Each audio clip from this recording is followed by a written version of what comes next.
Are you ready to make your first big hike a total success? Today we're revealing the top 10 rookie mistakes that can turn your trip into a disaster. From packing errors to trail mishaps, these are all mistakes I have made myself over the years. We're going to show you how to avoid these common pitfalls. Stick around to make your next adventure smooth and enjoyable. Don't miss out on these essential tips. Hi everyone, welcome back to the channel, and if you're new here, I'm Mauser. I've been hiking in the wilderness for over 30 years, often in pretty crazy and unexpected conditions. And over the years, I've made plenty of mistakes when I'm hiking. I learned a lot of this stuff the hard way, so you don't have to. Let's dive straight into the top 10, or my top 10 rookie mistakes, beginner mistakes when people start out hiking or backpacking. Let's have a look. And we're going to roll straight into this list today. We're going to dive straight in and just get straight down through the list. First one, number one. And as a hiking guide, I used to see this on pretty much every trip that I took down Tasmania's overland track. And that is the affliction some people have with packing too much stuff. And this is definitely one of the biggest mistakes you see beginner hikers, backpackers making, packing way too much stuff. I mean, these days, I even do sometimes pack a little bit too much stuff. But the problem a lot of beginners have is they pack their fears. I saw that somewhere, I can't remember where. They end up bringing way too much clothing, way too much food, and a lot of gear they don't need. I'm guilty of that myself. I went into another video with some of the stupid stuff I have taken hiking over the years. Have a look at that. Link will also be in the description. But when you pack too much stuff, you end up with a very heavy, cumbersome pack that will wear you out when you're out in the trail. How do you avoid this? Well, you can go down below. You can check out the link to my gear list, which I'll leave there for free for you to sign up, and you'll get the free gear list. Or you can make a spreadsheet of your gear. You can weigh it. You put all your weights in. You can use things like Lighter Pack or Pack Wizard. And if you're heading out on a longer trip, try and do a couple of shorter hikes before you go and pack all that stuff you're meant to be taking, and just sort of see what you use, what you don't over a 1 or 2 night trip before you go out on a big mission. But I mean, back in the day, I had people pulling out a different set of clothing for every day of a 6-day walk. That's unnecessary. Pulling out a separate pair of socks for every day of the walk. Bringing these massive first aid kits that have everything to, serve a small community. Really think about what you're packing and if you need it. Number 2, and this is a common thing I see on the track, and it's a bit of a bugbear for me, and that is attaching lots of gear to the outside of your pack. Now, the issue with this is there's a few different issues with this. If there's heavy stuff attached to the outside of your pack and it's swinging, it can throw you off balance when you're walking. It can snag on branches and scrub as you're walking along. And if it's some, pretty important gear, it can get wet if it starts to rain. If there's a bit of moisture around, it can get wet and damp. And all too often I see people walking along the trail with sleeping bags attached to the outside of their pack. And it's just, I can't believe you would even think about doing that. If you want to keep one thing dry, most importantly dry, it's your sleeping bag, so never store it on the outside of your pack. Sure, sometimes it is unavoidable. You'll get the foam sleeping pads that some people will attach to the top of their pack. That's probably okay, but I have always been of the belief that you need to fit everything in your pack. There have been occasions where I have been on trips where tent poles have been attached to the outside of a pack and they've come off and they've been lost, and then you're left with a tent with no poles. It is just better to try and get everything inside your pack. Have a good packing system, use that gear list, check it off as you go, and pack your pack correctly. Number 3, and this is another one I used to see as a guide all the time here on Tasmania's extremely popular overland track, and that was these people who would come down on a 6-day walk on these popular trails where there are huts, each day, and they would just do the walk without packing a tent. These guys would rely solely on there being room in the huts along the track along the way, and the fact that they would get to the hut each day, they would rely on that. And it's another thing that I've never gone on a trip without a tent. It is essential to take a tent. Even on a lot of big day walks, I will pack a small bivvy or a small lightweight tent just as a backup in case of an emergency. Especially here in Tasmania and Australia, you get unpredictable weather conditions. You can be in nice, hot, sunny weather, and within a couple of hours, it could be snowing.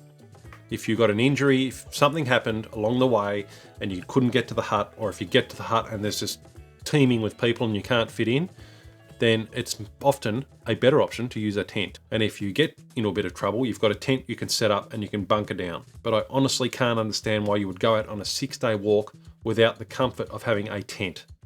Even if you know you're not going to use it, take something. Take some form of shelter that is going to protect you in the event that you need to set up quickly. Number 4 on my list of beginner hiking mistakes, and I guess personal bugbears, is where people will rely on an app for the route that they're going to follow. And I hear about stories about this all the time, people using AllTrails to follow a route when they're out on the track. And I've heard a lot of stories of AllTrails routes being wrong. Nothing against AllTrails, I use the app all the time. But what I'm saying here is that don't rely on one app, don't rely on one reference for your route. You should also have another map or something. There's apps like Gaia as well, which you can use, Gaia GPS. I would generally cross-reference any route I'm creating or looking at doing across 3 or 4 different sources. I wouldn't rely on just the one primary source. I would definitely check it out on a few others as well. And I do like taking a hard copy map these days. I know some people say you don't need to, but I definitely prefer a hard copy map for the region I'm going to. I can then pull out the map, have a look at it, and it's nice. It's a nice thing to do, is to look at the map of where you are going. Even if you're looking at it on the screen of your computer, it's nice to have a look at the map before you go. And if you're using something like AllTrails, then just check against another source. Check on the map online, check on Gaia, somewhere like that, that has got some different routes. Look at Strava, look at a few different sources for the route you're going on. Talk to people, read notes. There's blogs online for all these sorts of trips, but don't rely on that one source only.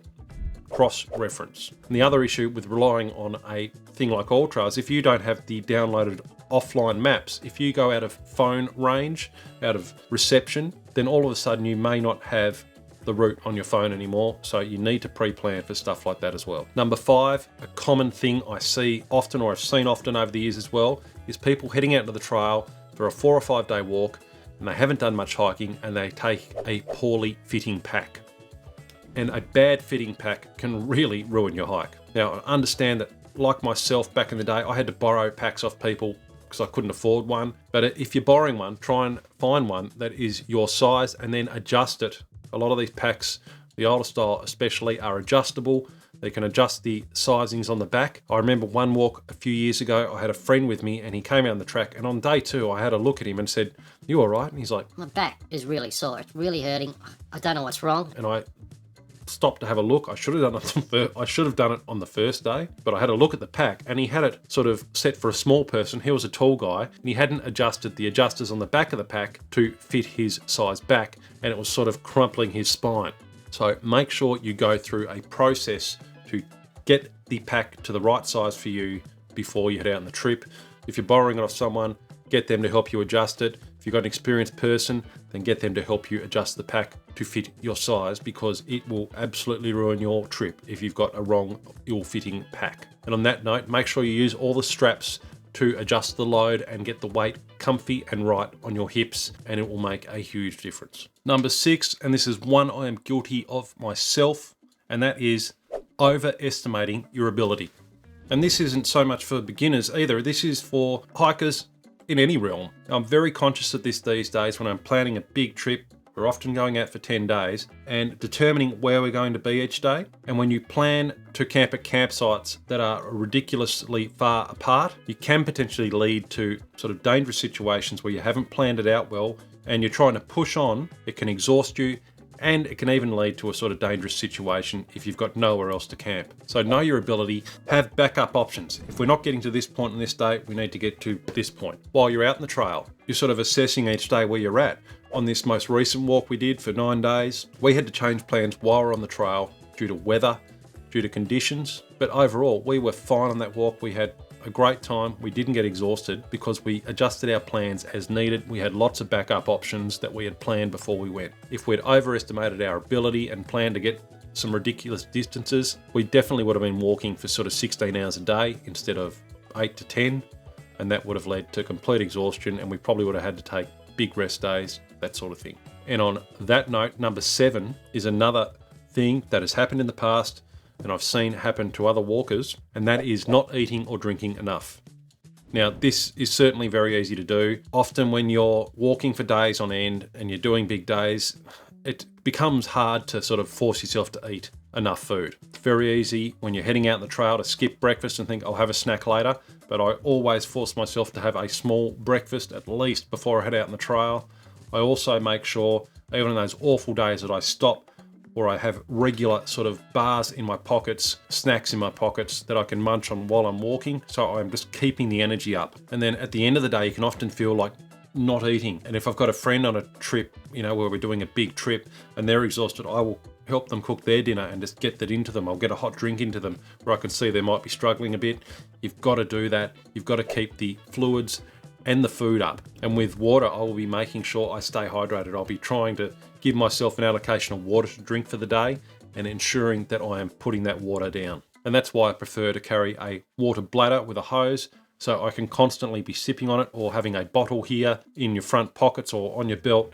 Having easily accessible water is really important as well, because it just helps keep up the fluids and helps encourage you to keep consuming. But it can sometimes go the other way, and that's where number 8 comes in, and that is heavy or labor-intensive food plans. So back in my early days, I used to take, dry pasta. I used to take liquid sort of sauce and curries, that sort of thing. I'd take these heavy foods and heavy meals with me, and then spend, 45 minutes to an hour of a night cooking my meal, preparing the sauce, cooking the pasta, doing it all separately, and then making this nice big meal. Admittedly, that was, nearly 30 years ago, so we didn't have the freeze-dried options like we do today. But today, I love a good meal as much as the next guy, but for ease of use, for ease of preparation, for the lightweight form factor of these meals, I prefer to stick with freeze-dried meals.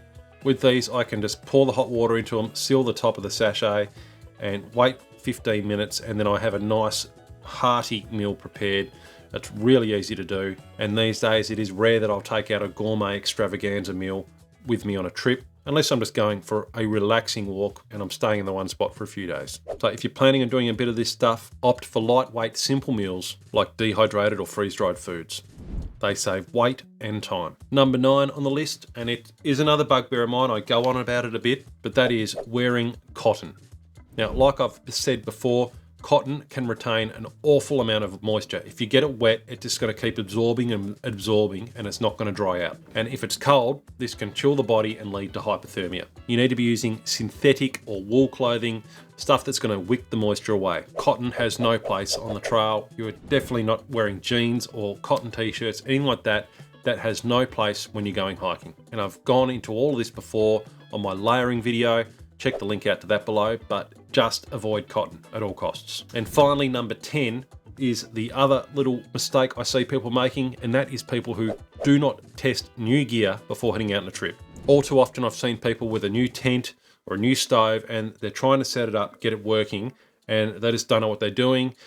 There's pegs missing, I've seen poles missing, they've left part of the tent at home or part of the stove at home. It's a big one because people just simply buy the thing, put it in their pack and head out.